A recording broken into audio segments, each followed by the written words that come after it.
So now we are going to start Gauss law. This is the second part of the previous lecture. Electric field, electric flux. Now it is Gauss law. Actually, application of Gauss law is very much important for board examination. Okay. For NEET and JEE mains exam, we can use any formula, any method. We can use Coulomb's law.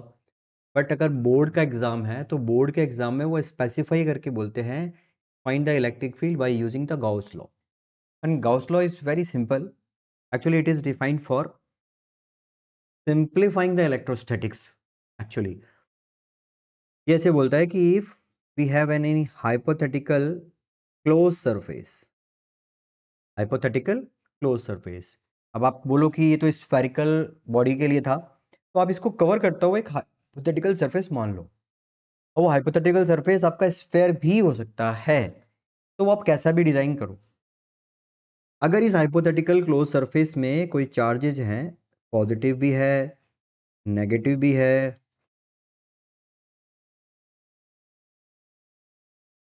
और अगर कोई उसके बाहर भी रखा है, तो ये जो डिफाइन होता है इस गाउसियन सरफेस के लिए, इसको हम गाउसियन सरफेस बोलते हैं.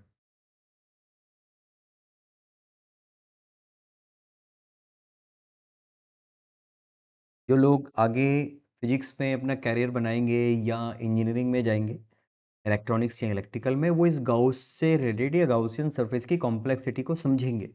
अभी ये बहुत सिंपल है, ठीक है. तो ये ऐसे बोलता है कि इस गाउसियन सरफेस में जो भी टोटल फ्लक्स एसोसिएटेड है ना, फ्लक्स, वो सिर्फ इसमें इनक्लोज्ड चार्ज पे डिपेंड करता है. ठीक है. इसमें जो ई फॉर इनक्लोज्ड है, इसके अंदर कितने चार्जेस हैं, बाहर वाले चार्ज पे डिपेंड नहीं करता. अब जैसे मैंने अगर इस गिवन डायग्राम के लिए फ्लक्स फाइंड करने का सोचा, तो मैं लिखूंगा Q1, Q2 and Q3 on epsilon not.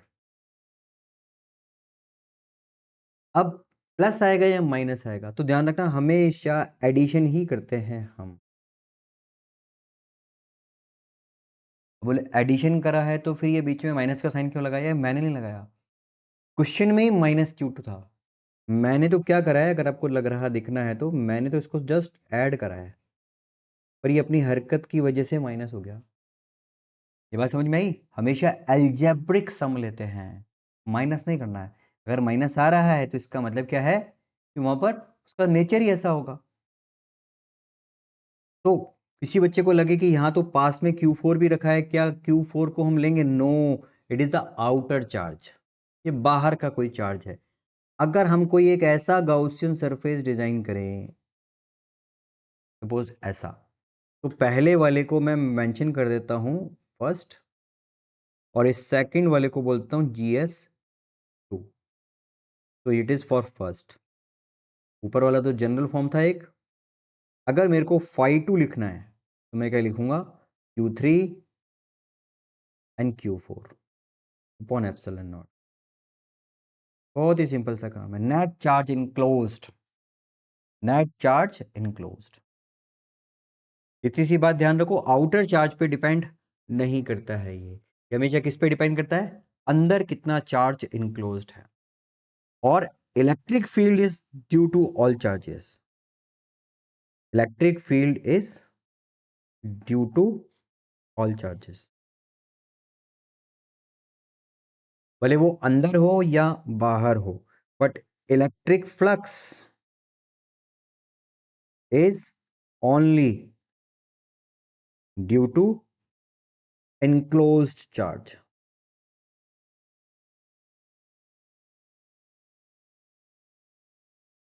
जितने चार्ज इनक्लोज्ड है ना, उसी पे डिपेंड करता है. अब इसको थोड़ा सा एग्जाम के अकॉर्डिंग देखें ना, तो मैं जो फ्लक्स लिखता हूं, देखो ऐसे लिखते हैं, total charge enclosed upon epsilon naught. ये जो टोटल लिखा हुआ है, that can be written as form of integration. ये जो टोटल लिखा हुआ है dq, इसको आप कंटिन्यूस चार्ज डिस्ट्रीब्यूशन के टर्म में भी लिख सकते हो. धीरे धीरे एग्जाम का लेवल कंपटीशन वाला ऐसे ही बढ़ता जाता है।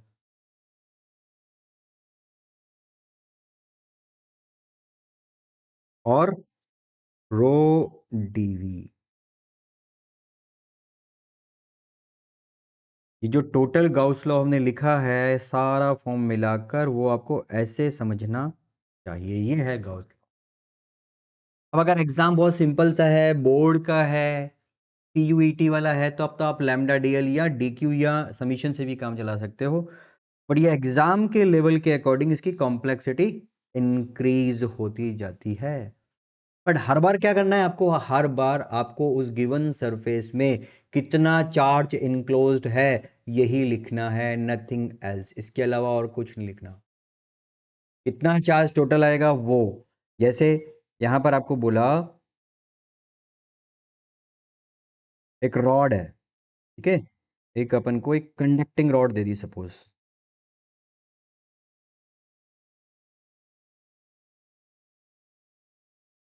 और एक कंडक्टिंग रॉड पे चार्ज दे दिया है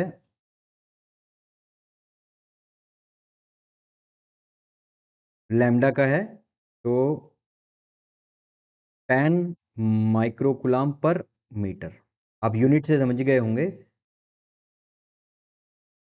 माइक्रोकुलाम पर मीटर, तो ये लैम्डा हो गई।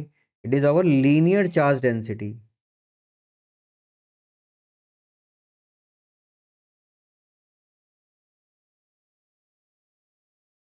और ये किस तरह से प्लेस्ड है, ये प्लेस्ड है ऐसे।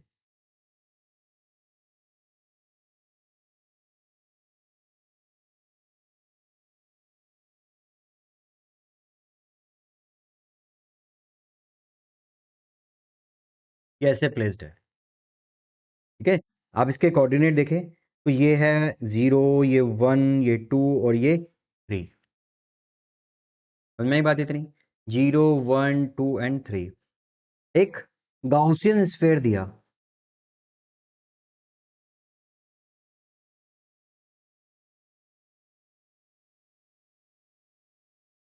ये गाउसियन सरफेस बनाया हमने।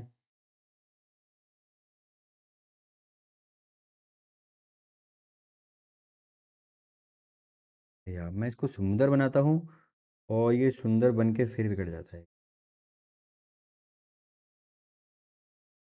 हम्म, ये गाउसियन सरफेस है, ठीक है। आई थिंक आपको दिख रहा होगा, ये एक गाउसियन सरफेस हमने बनाया, ठीक है। ये जो गाउसियन सरफेस हमने बनाया है जीएस,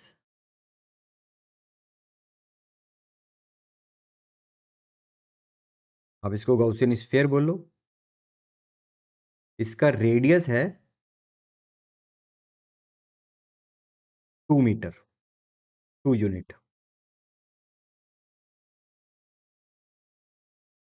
का रेडियस है, 2 यूनिट।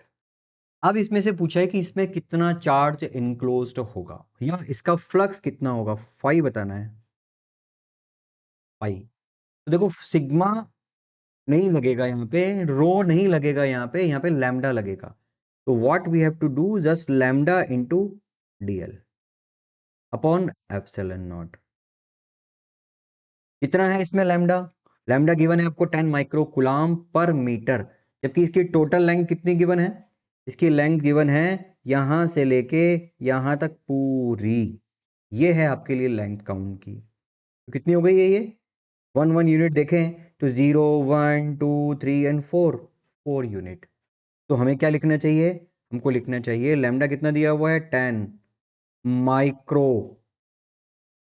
गुलाम पर मीटर, तो डीएल से मल्टीप्लाई करूंगा तो कितना हो जाएगा 4 upon divide by epsilon not. That is our total flux. मेरी बात समझ में है? अब इसी क्वेश्चन को अगर मैं ऐसे बोलता कि देखो, इसी क्वेश्चन को चेंज करके मैं बनाता हूं। देखो कम चीजों में ज्यादा समझने का या रिवीजन का फायदा या तरीका यही होता है कि आप एक ही क्वेश्चन के अलग अलग केसेस ड्रॉ करते जाओ और उसी से ही सारा समझ जाओ। इस बार मैंने वही स्फीयर लिया है बट ऐसे,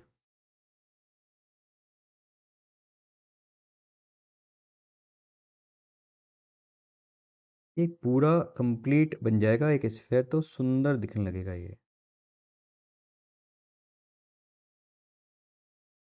फिर छूट गया।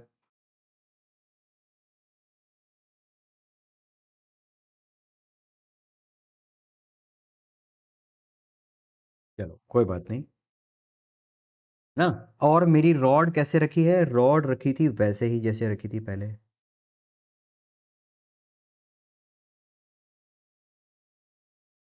ये रॉड रखी है।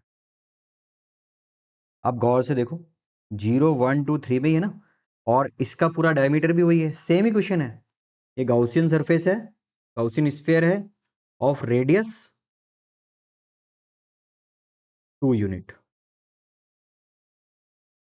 मीटर सेंटीमीटर कुछ ही मान ले, अपन यूनिट पे नहीं जा रहे। बट इस बार इसके अंदर कितना चार्ज इंक्लोज्ड है? इसका इंक्लोज पोर्शन जो आ रहा है ना बच्चों, वो सिर्फ इतना आ रहा है, देखो ये। तो इस बार मेरे को टोटल लेंथ कितनी इसकी शामिल करनी पड़ेगी, कितनी एक्यूमुलेट करनी पड़ेगी? 3। तो इसका मतलब इस बार टोटल चार्ज कितना आएगा? इस बार टोटल चार्ज कितना मिलेगा? D Q lambda D L. Lambda की वैल्यू तो वही 10 माइक्रो, और डीएल की जगह टी लेना है। डिफरेंस समझ में आया? पहले कितना था? 3। इस बार कितना है? सॉरी, पहले कितना था? 4। इस बार कितना है? 3। तो जब 5 लिखूंगा तो मैं क्या लिखूंगा? 30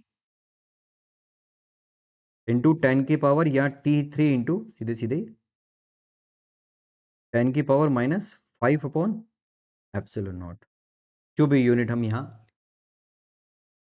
ठीक है, तो कुल मिलाकर मतलब इतना सा है कि कितना चार्ज उसके अंदर इनक्लोज है ना, वो ही हमको यहाँ लिखना आना चाहिए, और कुछ नहीं करना। कोई सी भी बॉडी हो, कैसी भी शेप हो, कैसी भी जगह आए। इसका एक और बड़ा बड़ा प्यारा क्वेश्चन है, एस सी वर्मा सर का क्वेश्चन है, वो एस सी वर्मा सर की बुक का। उसमें क्या है, मैं ऐसे बोला है कि एक क्यूबॉइड है।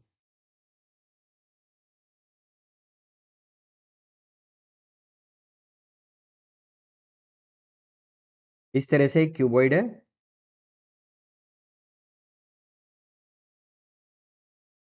थोड़ा सा बड़ा बना लेते हैं, कोई दिक्कत नहीं है इसमें।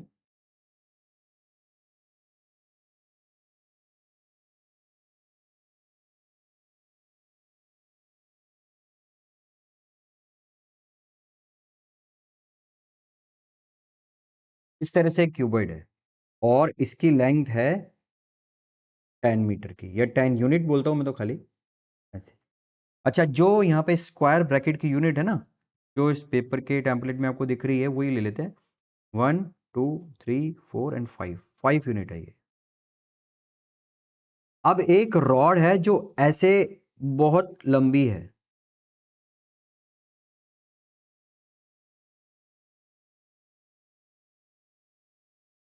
इसकी लेंथ है 10 यूनिट। यूनिट में लिख रहा हूं, इसका मतलब सेंटीमीटर लिख सकते हो, मीटर लिख सकते हो, आप कुछ भी लिख सकते हो। ये इसके पास चार्ज है लैम्डा का, लैम्डा कूलाम पर मीटर।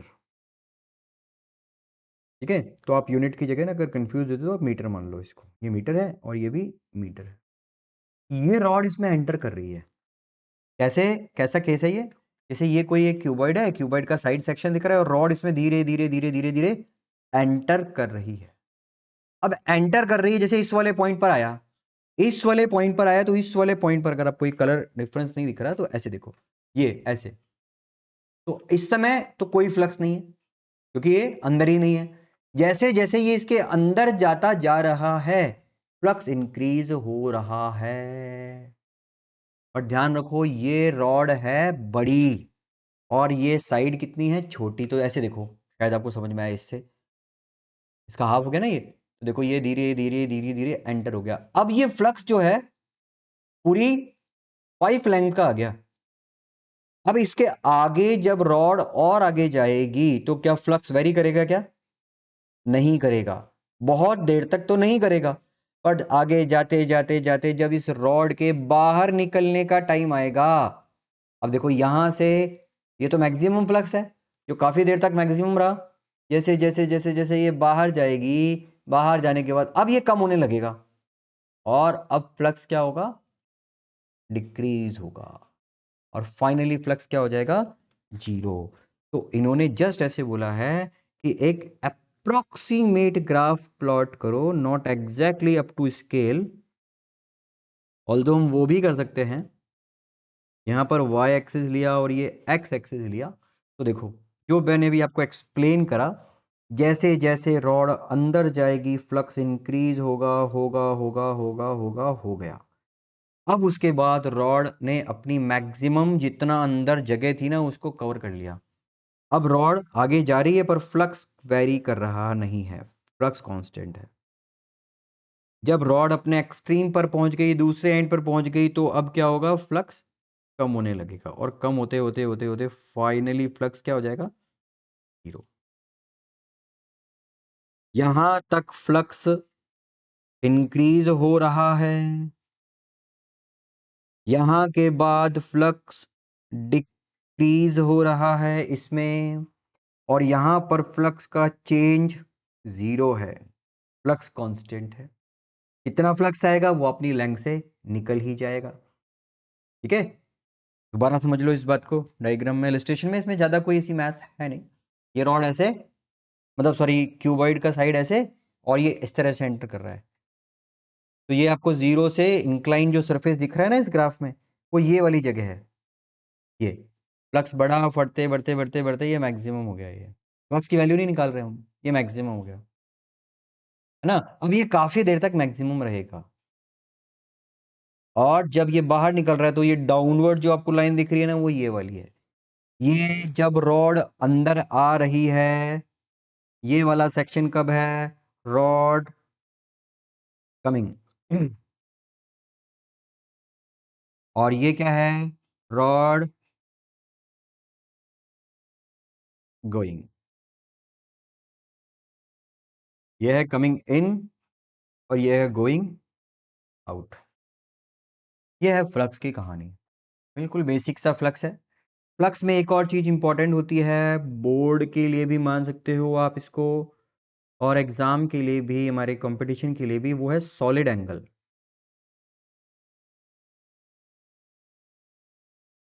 सॉलिड एंगल का जनरली यूज जो होता है मोटा मोटा, वो होता है लाइट के स्टडी के लिए, इल्यूमिनस इंटेंसिटी के लिए। ठीक है, सॉलिड एंगल का सिंबल है ऐसा और इसका प्लेन एंगल के साथ रिलेशन है 2 पाई 1 कॉस ऑफ थीटा। ये मैंने पहले ही बिना समझाए फॉर्मूला लिख दिया ताकि आप इसके ऊपर फोकस करो, कि समझने का तो इसमें थोड़ा सा काम है। सॉलिड एंगल हम इसको बोलते हैं, जैसे आपने कोई क्यूबॉइड देखा, क्यूबॉइड नहीं सॉरी, आइसक्रीम कोन देखा, आइसक्रीम कोन का ये जो पूरा पूरा भरा हुआ हिस्सा है ना, ये वाला, ये इसकी बात नहीं हो रही है। बात इसकी हो रही है कि ये जो आपको यहाँ से क्यूब दिख रहा है, ये जो एंगल है ये है हमारा थीटा, जिसको अपन थीटा से डिनोट कर रहे हैं, और सॉलिड एंगल हम कुछ कुछ कुछ कुछ ऐसे ऐसे ऐसे डिनोट कर रहे हैं। That is our solid angle. ठीक है, थ्री का केस है, इसको समझने में ज़्यादा नहीं दिमाग लगाना। आप ये मानो कि हर स्फेरिकल डिवाइस हो, पैराबोला हो, वो सब कौन से ही बनता है। जैसे मैं यहाँ पर इसको बनाऊं ऐसे, ये है एक हेमिस्फेयर। ठीक है, ये हेमिस्फेयर बनाया मैंने और ये हेमिस्फेयर को ऐसे बनाया।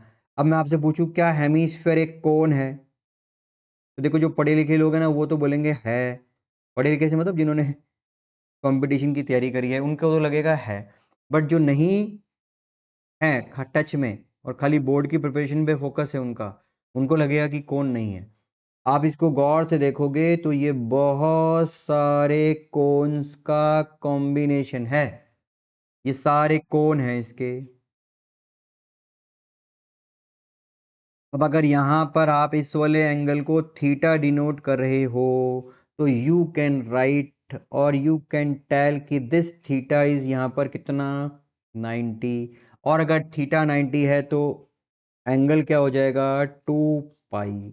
इसको हम बोलते हैं स्टेरेडियन, का यूनिट होता है स्टेरेडियन।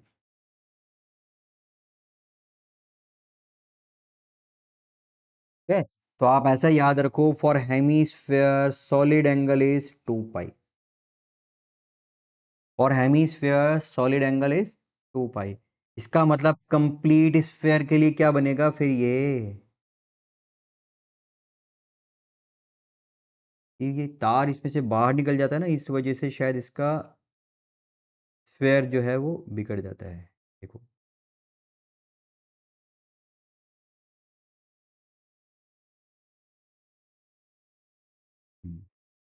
तो ये है हमारा। अब इसमें कितना एंगल लिखना पड़ेगा आपको भाई? मेरे को लगता है इस बार एंगल जो आएगा वो आएगा थीटा इज इक्वल टू पाई। और आपको पता है थीटा पाई तो कॉस पाई होता है -1। इसलिए हमारा सॉलिड एंगल का फॉर्मूला लगाएंगे 2 पाई 1 - इसका मतलब 4 पाई। तो ये याद रखेंगे हम, for sphere, for sphere solid angle is 4 pi radian, steradian, sorry steradian, steradian. ठीक है।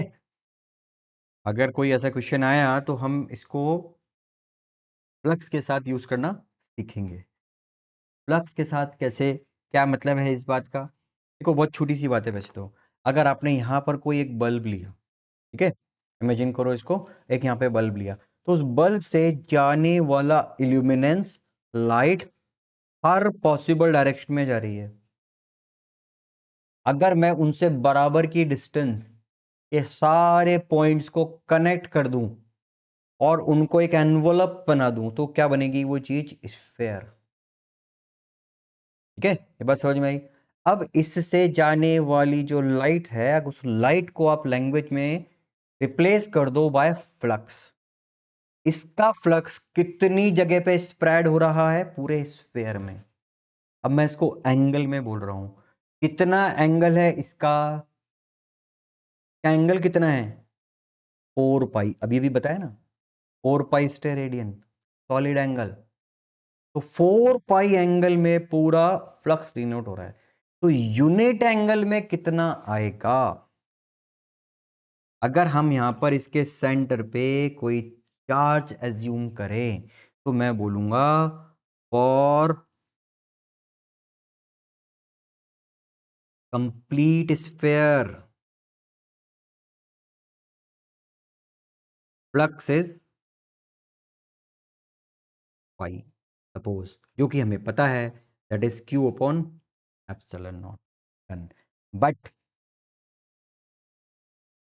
फॉर यूनिट सॉलिड एंगल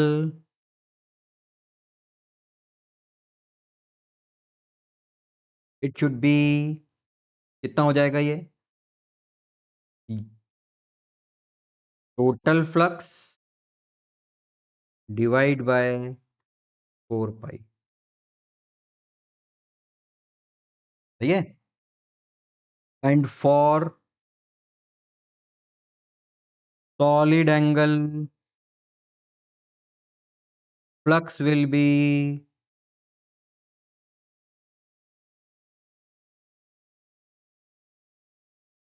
जो भी आपको गिवन है ना उसके लिए कितना हो जाएगा?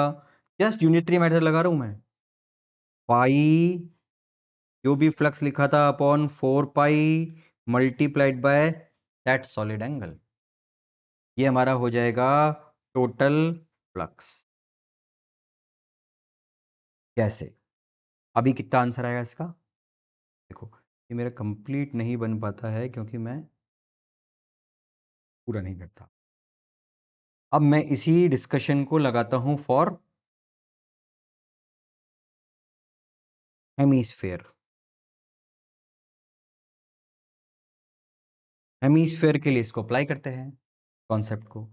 हेमीस्फेयर के लिए करें तो आप इसमें ये बात समझ सकते हो हमारी पहले वाली इंफॉर्मेशन से भी, कि अगर आपने यहां पर कोई चार्ज रखा है,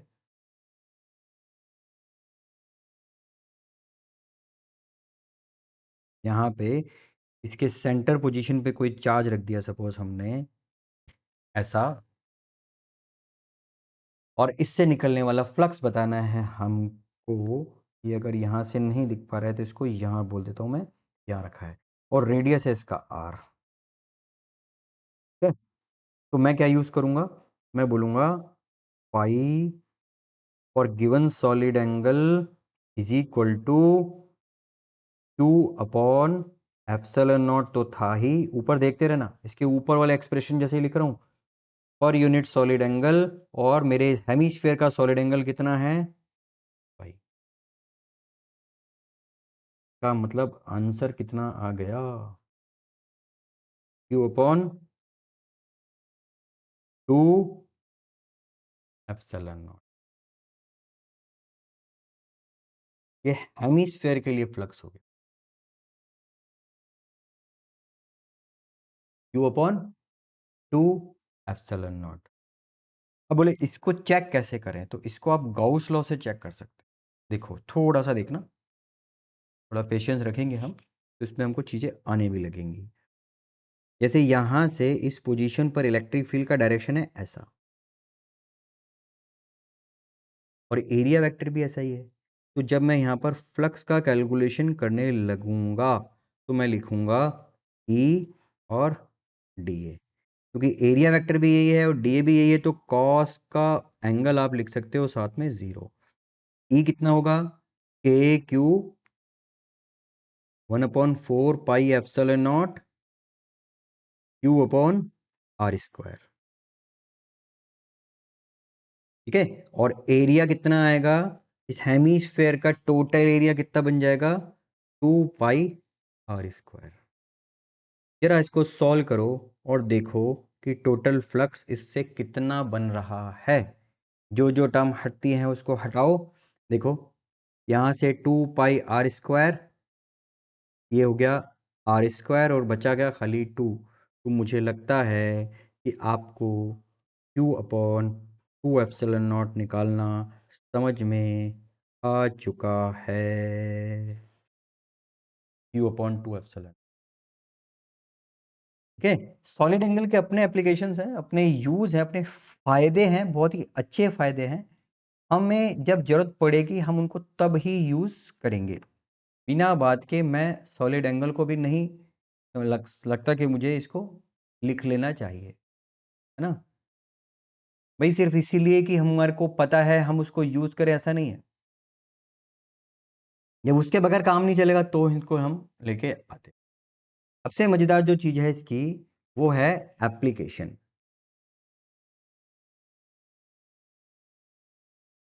इसका गॉस लॉ का, गॉस लॉ का एप्लीकेशन बहुत ही सिंपल, आपको सिर्फ स्टेप्स का ध्यान रखना है जो कि बोर्ड के लिए बहुत इंपॉर्टेंट है। आप सबसे पहले क्या करेंगे, पहली स्टेप आप लिखेंगे डेफिनेशन ऑफ फ्लक्स।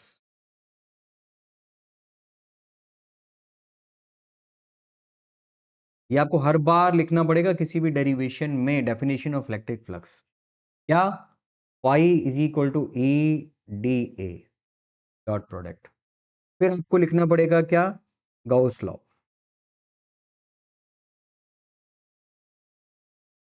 क्या है Gauss law, total flux enclosed is equal to, या total flux associate is equal to net charge enclose divide by epsilon naught. अब इसका पहला एप्लीकेशन देखते हैं अपन, जैसे पॉइंट चार्ज। एक मेरे पास एक कोई पॉइंट चार्ज है, इसके लिए हमको फील्ड फाइंड करना है। तो सबसे पहले आपने पॉइंट चार्ज मार्क किया, पॉइंट चार्ज को आपने क्यू असाइन कर दिया, पॉजिटिव लिया है। फिर हम क्या करते हैं सेकंड स्टेप में, स्टेप देखते रहना, आर रेडियस का एक गाउसियन सरफेस बना लिया। मेरे को इसको बनाने की ट्रिक पता चल गई, इस बार मैं सही बनाऊंगा। देखो यार, गलत पता चली क्या ट्रिक, एक गाउसियन स्फीयर बनाया मैंने एक।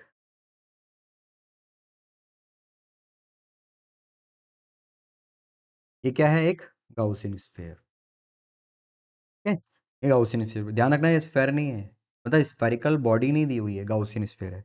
ये गाउसियन स्फीयर है, GS। अब मैं क्या करूंगा, वही सबसे पहला फ्लक्स लिखूंगा, EDA और is equal to total charge enclosed upon ये ऊपर की जो 2 स्टेप है वो हर बार आपको लिखनी है, मैं नहीं लिख रहा हूँ, हर बार लिखना है। मैं इसको ऐसे बोलता हूँ, देखो, क्या पता करना है? कहाँ पता करना है? किससे पता करना है? क्या, कहाँ, किससे? क्या, कहाँ, किससे? क्या पता करना है? कहाँ पता करना है? और सोर्स क्या है? बस। ये आप हर बार याद रखो तो आराम से काम हो जाएगा। तो मैं लिखूँगा ई। मेरे को इस पोजीशन पे पता करना है और मुझे ये पता है कि यहाँ पे डायरेक्शन ऑफ इलेक्ट्रिक फील्ड, ये हमारा बेसिक होमवर्क है, ये तो अपन कर ही देते हैं। इलेक्ट्रिक फील्ड ऐसे है, तो ये हो जाएगा 4 पाई आर स्क्वायर। ठीक है, टोटल चार्ज इसके अंदर क्यू है ही अपॉन एप्सिलॉन नॉट। तो ई का रिजल्ट आ गया। इस रिजल्ट में कोई खास बात नहीं है, ये जस्ट आपको एक एप्लीकेशन बतानी थी कि हाँ हमको ऐसे यूज करना है। ऐसे जैसे हमने पहले कंडक्टिंग स्फीयर के लिए निकाला था ना, वो भी ऐसा ही था। यहां जिस चीज पे अपन फोकस कर रहे हैं वो है एक लीनियर चार्ज डेंसिटी। मेरे को आपको यहां लीनियर चार्ज डिस्ट्रीब्यूशन के लिए बताना है, लीनियर चार्ज डिस्ट्रीब्यूशन।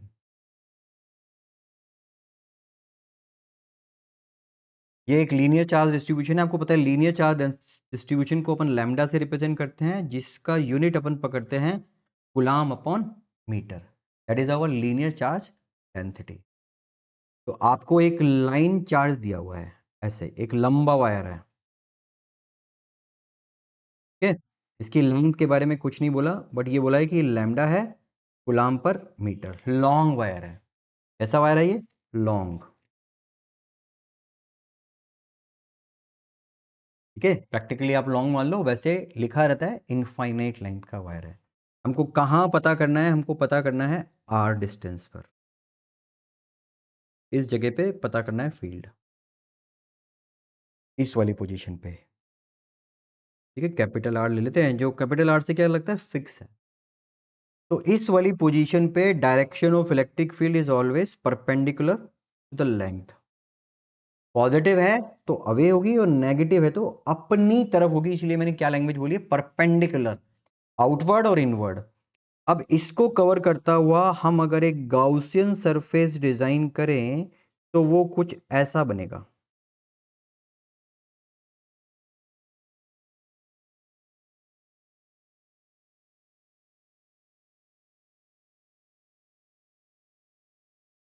ये जो सरफेस बनाई है ना हमने, ये एक गाउसियन सरफेस है, गाउसियन सरफेस। और गाउसियन सरफेस में इस वाली पोजीशन पे डायरेक्शन ऑफ इलेक्ट्रिक फील्ड यहाँ है, यहाँ का एरिया वेक्टर लिखेंगे तो वो आपको इधर की तरफ ही मिलेगा। यहाँ के लिए अगर देखने की कोशिश करी तो वो ऐसे आएगा और इलेक्ट्रिक फील्ड ऐसा है। इसका मतलब यहाँ से एसोसिएटेड फ्लक्स 0 होगा, जो यहाँ होगा वैसा ही कुछ इस तरफ भी होगा, यहाँ का भी फ्लक्स आपको 0 मिलेगा। इसका मतलब इसके प्रोसेस में 3 सरफेस होंगी, 3 सरफेस, यानी कि ये ऐसा हो गया है, ये सिलेंडर हो गया है, इसके इस सरफेस का फ्लक्स 0, इस सरफेस का फ्लक्स 0, और बचा कहाँ? इसको ऐसे मान लो आप, जैसे ये है, इसके इस सरफेस का फ्लक्स 0, सॉरी इस सरफेस का फ्लक्स 0, इस सरफेस का फ्लक्स 0। सिर्फ आपको यहाँ का लेना है। और ये डायरेक्शन क्या है? परपेंडिकुलर आउटवर्ड अगर पॉजिटिव है, और अगर नेगेटिव है तो इनवर्ड हो जाएगा। बस। हाँ, हमने जो गाउसियन सरफेस लिया है उसकी लेंथ कितनी है? एल। एल क्या काम करेगी? देखो, क्या पता करना है, कहाँ पता करना है। एंगल का कोई चक्कर ही नहीं है। ई डी ए के साथ में कॉस 0 आया। किससे पता करना है? इस बार मेरे को डी क्यू लिखना पड़ेगा, कौन? Epsilon naught. तो ई, जहां पता करना है ना उस पोजीशन को देखो, वो एक एरिया है, मतलब है तो पोजीशन, पर उस पोजीशन को कवर करता हुआ एक एरिया बना हुआ है, क्लोज्ड एरिया। तो सिलेंडर का surface area is 2 pi R, और ये रही लेंथ। डी क्यू क्या है? सबसे इंपॉर्टेंट चीज है इसमें D Q. D Q is the lambda L. खत्म। Epsilon naught. तो ई हो गया है lambda upon 2 pi epsilon naught और आर।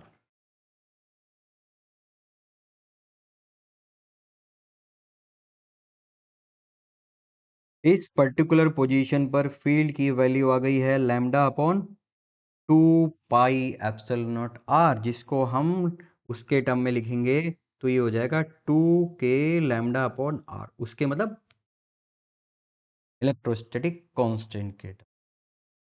है तो पहली बात, हमको चार्ज डिस्ट्रीब्यूशन लेना है, उसके लिए कौन सी डेंसिटी डिसाइड करनी है ये।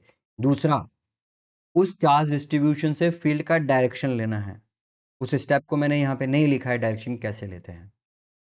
तो हमने डायरेक्शन लिया।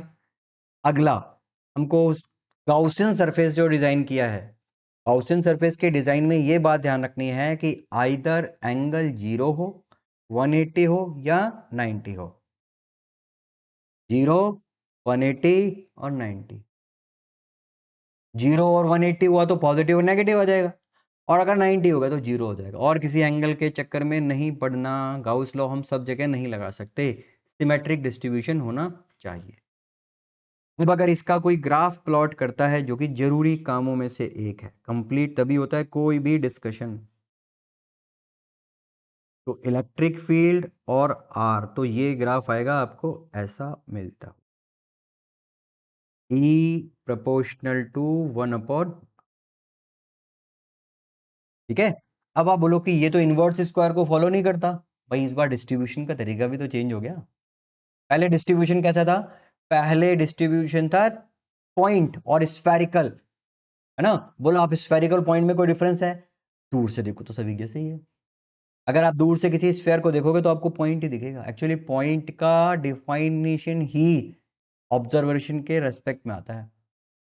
एरोप्लेन बड़ा है छोटा, क्या एरोप्लेन इस सिंगल से पॉइंट से निकल सकता है? हाँ, अगर हम दूर से देख रहे हैं तो। इसका मतलब साइज मैटर नहीं करती, आप कहां से ऑब्जर्व कर रहे हो, इट मैटर्स। ठीक है। अगर हमारी पोजीशन पास की कहीं है तो कोई चक्कर ही नहीं है, तब तो वो बड़ी चीज बड़ी है, हर डायमेंशन नोट होगी आपको, इसमें इसमें सब एक जैसे दिख रहे हैं ये, है ना। अभी अभी आपको एक जैसे दिख रहा है, बट जैसे जैसे अपन इसको दूर से देखेंगे तो हमको क्या दिखेगा, ये एक पॉइंट दिखेगा, पड़ा हुआ है, बस सामान पड़ा हुआ है बहुत दूर कहीं पे, कुछ होगा हमको कोई मतलब ही नहीं है उससे। गाउस लॉ का एक और प्यारा सा एप्लीकेशन आता है, छोटा सा, बोर्ड के लिए इंपॉर्टेंट काम बता रहा हूं मैं सारा, तीसरे नंबर का, वो है चार्ज शीट। कैसा डिस्ट्रीब्यूशन? सरफेस।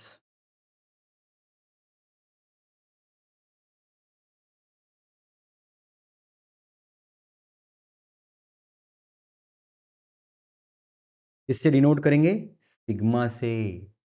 यूनिट क्या होगा? Coulomb upon metre square. कैसी शीट है? लॉन्ग। फाइनाइट की बात सोचना भी मत इसमें।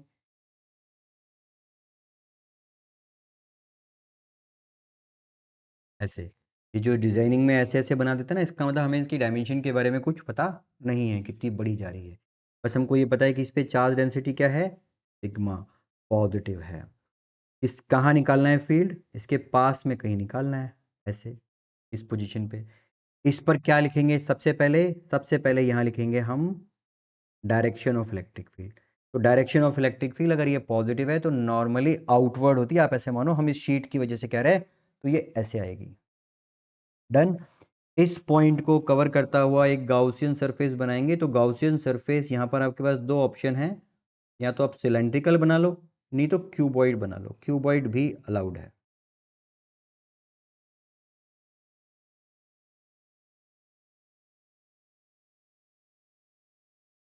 ऐसा हमने गाउसियन सरफेस बनाया। ऐसे मानो जैसे ये अगर कोई शीट है तो इसको पार करता हुआ ये गाउसियन सरफेस हमने बना लिया, ये गाउसियन सरफेस हो गया। इस गाउसियन सरफेस की फिर वही कहानी, यहां पर फील्ड का डायरेक्शन ये, इलेक्ट्रिक फील्ड इधर, इलेक्ट्रिक फील्ड इधर, इसका एरिया वेक्टर भी इधर, तो इसका मतलब फ्लक्स आएगा। यहां पर सरफेस पे एरिया वेक्टर ऐसे, इलेक्ट्रिक फील्ड ऐसे, तो फ्लक्स नहीं आएगा, फिर नहीं आएगा ऑब्वियसली। हाँ, दूसरी तरफ भी तो है, यहाँ का भी एक सरफेस है, इलेक्ट्रिक फील्ड ऐसे, एरिया वेक्टर ऐसे, ये मत कहना कि यहां पर इनवर्ड होगा, ठीक है, क्योंकि फील्ड की डायरेक्शन दोनों ही तरफ देखी जाएगी। यहां पर फील्ड ऐसे आएगा और यहां पर एरिया वेक्टर कैसे आएगा, ऐसे, ये एरिया वेक्टर आएगा। यहां पर एरिया वेक्टर कैसे आएगा, ऐसे, ये एरिया वेक्टर आएगा। यहां पर एरिया वेक्टर कैसे आएगा, ऐसे, ठीक है। तो इसमें जब अपन गॉस लॉ लगाएंगे तो क्या लिखेंगे, हम लिखेंगे क्या निकालना है, कहाँ निकालना है और किससे निकालना है। इस बार किससे को मैं डायरेक्ट डी क्यू लिख देता हूं। यहां पे मैंने एक छोटा सा पार्ट कंसीडर करा है, तो इसको मैं लिख देता हूं D A, D A area.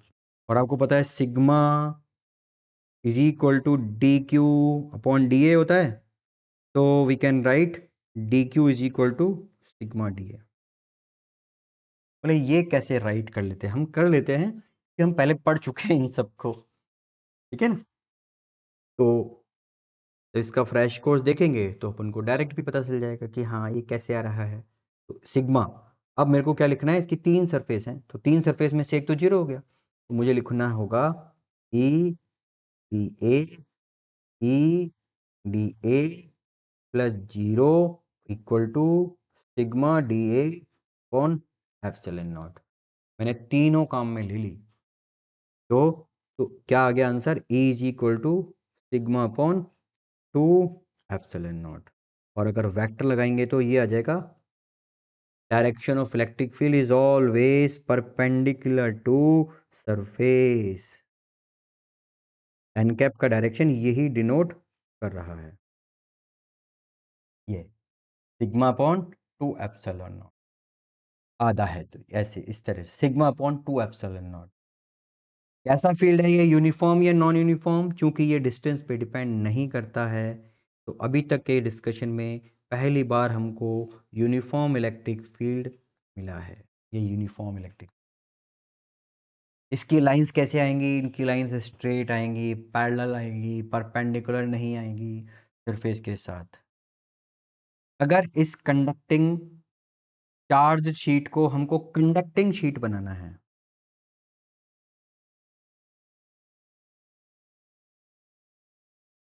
Conducting sheet का डेफिनेट एक ही मतलब होता है कि हमको दो सरफेस कंसीडर करनी है। पतली चीज के कंडक्टिंग होने का मतलब ही नहीं कोई, हमको दो सरफेस कंसीडर करनी है। दो सरफेस का मतलब है कि इधर का और इधर का। अब अगर ये कंडक्टर है, सोचना ढंग से, अगर ये कंडक्टर है तो चार्ज कहां करेगा, सरफेस पे रिसाइड करेगा। इसका मतलब अंदर नहीं होगा, मैं जोर दे रहा हूं, अंदर नहीं होगा। Inside that sheet field is zero. इसका मतलब हमको अंदर जाना पड़ेगा, पार नहीं करेंगे। हमारा गाउसियन सरफेस हम ऐसा डिजाइन करेंगे कि वो पार ना करे। याद रखना, बस इतना सही डिफरेंस है पहले वाले और इस वाले केस में।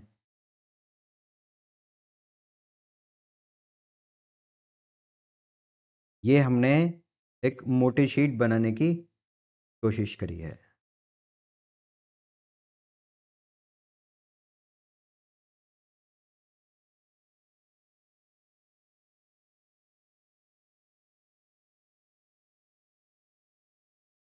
ऐसा, ठीक है।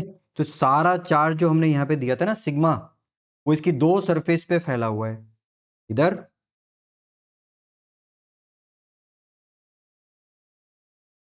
कोई भी मोटी बुक समझ सकते हो आप, इसमें ऐसा कोई ज्यादा खतरनाक काम नहीं है, बट अंदर नहीं है, ठीक है, अंदर चार्ज नहीं है। बड़ी शीट है, मोटी आप चीज मान लो जैसे ये है कोई, तो इसमें इधर है, ये नहीं है, तो हमको ये कंसीडर करना पड़ेगा। तो मैं इस बार गाउसियन सरफेस जो बनाऊंगा वो देखो कैसा बनाऊंगा, वो मैं बनाऊंगा ऐसा।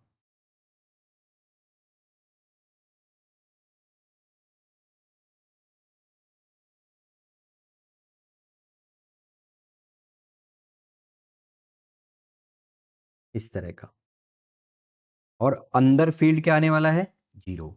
यहां का फील्ड हम निकाल ही सकते हैं, पहले जैसे निकाला था। इस वाली सरफेस का एरिया वेक्टर इधर होगा तो ये वाला फील्ड आएगा ही नहीं। इसके फील्ड का रिजल्ट आप याद रख लो, पहले वाले में दो चीजें कंट्रीब्यूट कर रही थी लेफ्ट हैंड साइड पे, देखो इधर ईडीए, ईडीए और ये जीरो।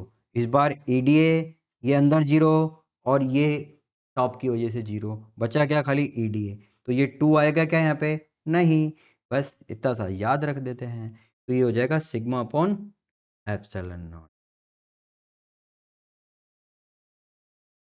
ठीक है, तो ये किसकी वजह से आया है? एक कंडक्टिंग शीट में जोर दे रहा हूं उस पे, charge sheet, uniformly distributed sheet तो अलग हो गई, वो सिग्मा अपॉन एप्सिलॉन नॉट है, नीचे 2 आ रहा है उसमें।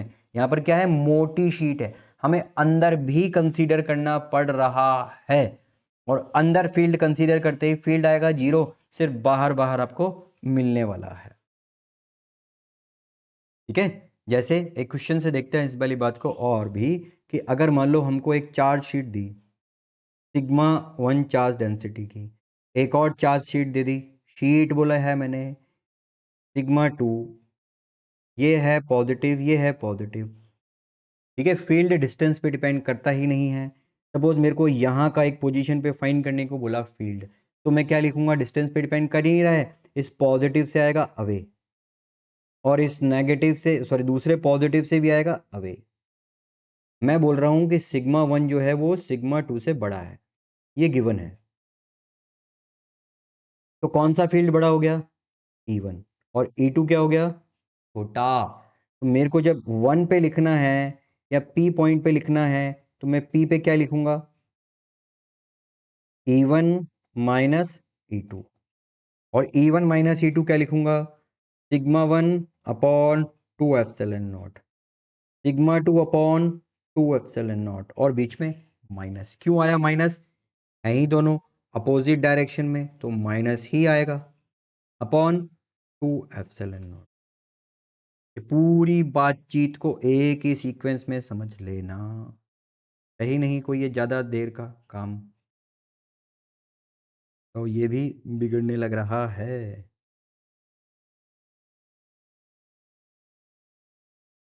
क्या? सिग्मा अपॉन, तो अगर इसमें ही मैं केस लगा दूं क्या, कि सिग्मा 1 बराबर सिग्मा 2 है, तो ये बिल्कुल कंडक्टिंग शीट वाला केस बन जाएगा। और अगर ऐसा है तो अंदर पी पोजीशन पे फील्ड क्या हो गया बच्चों? जीरो। पी पोजीशन पे फील्ड आ गया है। ठीक है, अब ये पी पोजीशन कहाँ होगी? कहीं भी, क्योंकि डिस्टेंस पे तो डिपेंड करता ही नहीं है। सपोज मेरा एक पॉइंट है यहाँ पे ए, आउटर का कोई पॉइंट लेते हैं ओ,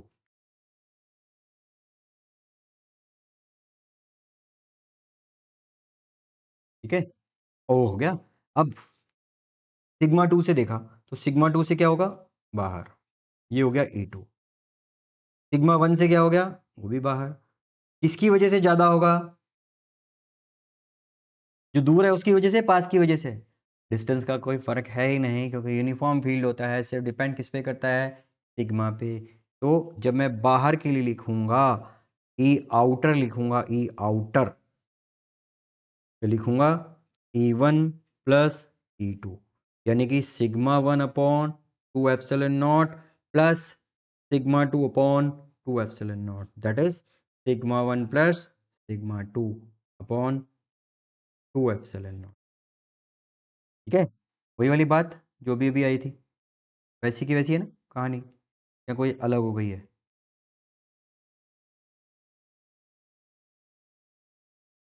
बिगड़ ही जाता है, कोई बात नहीं। अगर इसमें वही वाली कंडीशन लगा दें, sigma 1 is equal to sigma 2, तो ई आउटर पोजीशन पे सिग्मा अपॉन एप्सिलॉन नॉट। अब बताओ क्या ये नया रिजल्ट है? नहीं, जो अभी अभी लिखा था वही तो है, कंडक्टिंग शीट वाला। तो इस तरह से हमने यहाँ पर गाउस लॉ के एप्लीकेशंस देखे। गाउस लॉ के जो सारे बोर्ड के पर्टिकुलर केसेस है ना, सारे हमने यहाँ पे डिस्कस किए। उम्मीद करते हैं कि इसके पहले के सारे क्लासेस को आप क्लब करके एक साथ देखेंगे। एक ही बार देखना ढंग से, और ये तब जब आप अपना रिवीजन कर चुके हो अपना टिपिकल तरीके से। बस उसके बाद इन सारी क्लासेस को एक साथ देख लो लाइन से, कॉपी पेन साथ में ले लो, इंपॉर्टेंट फॉर्मूले लिख लो, तो आपका ये कंप्लीट हो जाएगा।